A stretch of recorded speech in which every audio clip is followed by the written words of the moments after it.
At Carl's Place, our golf simulator enclosures are designed to be user-friendly and easy to assemble.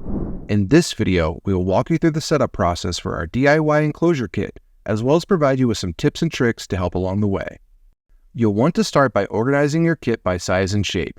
Your DIY kit will include 1-inch steel fittings, a black nylon enclosure cover and impact screen, cable receivers, ball bungees, and releasable zip ties.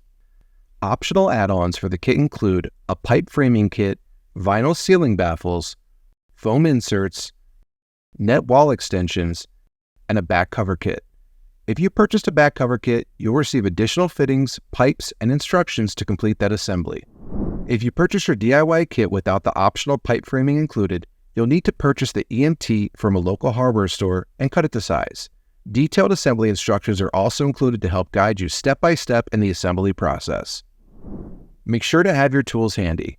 You'll need at least one 1/2-inch combination wrench or socket wrench, one 3/16 hex key or bit, a measuring tape, a rubber mallet, pliers, and two 8-foot tall step ladders. Once you have your workspace prepped, it's time to assemble your frame. Be sure to reference your specific frame assembly sheet included with your kit that details the dimensions to the specific sized kit that you ordered. Before you start assembling the frame, make sure that your fitting screws are loose so that you can insert the EMT pipes without interference. Begin assembling your frame by connecting any of the C fittings or straight fittings to the appropriate EMT pipes marked on your cut sheet. Take note that the pipe is inserted all the way into the fittings. Tighten the fittings to the EMT using a 1/2-inch wrench. Start by building the frame from the floor up. Take one of your assembled width pipes and two of your depth pipes and lay them out in a U shape on the floor. Your two included L fittings will be assembled at the front of the enclosure with the cable fittings at the rear. Next, insert the EMT pipes for your height. Put the 3-way connection fittings with the nub on the top of each rear height pipe with the nub facing the rear of the enclosure. When assembling the top half of the frame, it's important to work from the back of the enclosure to the front. Point the bolts on all C fittings to face toward the rear of the enclosure. Double check that all fitting screws are tightened down, and complete the frame assembly by measuring the frame to make sure that all dimensions match the dimensions specified in your diagram. The next step is to attach your fabric enclosure cover.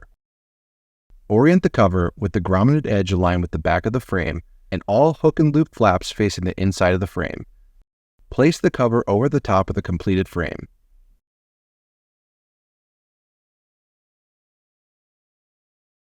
Attach all the flaps to the frame before installing with ball bungees.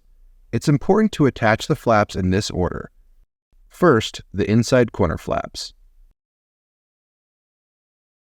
Second, the bottom flaps. Third, the side flaps. And fourth, the top flaps. Note that on the side flaps, you should attach the hook fasteners to the closest loop strip. This leaves the rear loop strip accessible for the optional net walls. Finish by securing the grommeted edge to the frame with ball bungees. Insert the loop end of the bungee into a grommet, threading it through until the ball stops it. Wrap the cord loop around the frame tubing and hook it over the ball to create a loop. Make sure the bungees face the back of the enclosure. If you purchased optional vinyl baffles, now is the time to install them. Hang the baffles with the matte side facing the front of the enclosure and stretch them to each side of the top of the frame using either bungees or zip ties. Note that you'll have to pull back the hook and loop fasteners of the top flap to access the frame. Baffles can be spaced at any preferred distance away from the screen, but typically are most effective 1 to 1.5 feet apart. Now it's time to attach your impact screen to the frame. Be careful unfolding your screen to keep it from touching the floor and becoming dirty. The front of the screen should be oriented with the Carl's Place logo at the top left of the enclosure. Using two ball bungees, attach each top corner of the screen to the enclosure frame. Reinstall the ceiling flaps after installing the baffles. Now it's time to attach the bottom of the screen using the cable. On one of the rear corner fittings, locate the small hole at the base of the fitting. Insert the cable through the fitting and secure it with 4 turns of the cable receiver. Repeat on the other side. You may need to loosen the first receiver if you can't get the second receiver threaded. Tighten each end of the cable just until taut. Use pliers to hold the cable and prevent it from spinning while using a 3/16 hex key to tighten the receiver. Take care not to over-tighten. Secure each of the bottom grommets of the screen with a zip tie. Wrap the zip tie under and around the bottom pipe, held in place by the exposed receiver end. These two bottom zip ties can be pulled tight.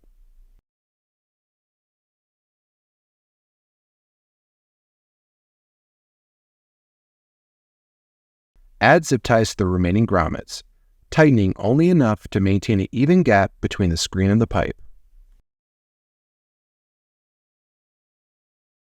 The bottom of the screen should be level with the floor and not pulling up in any areas.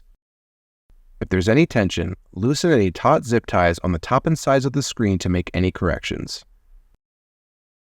You can replace the top corner bungees with zip ties if you need less tension on the corners of the screen to get it to lay flush with the floor.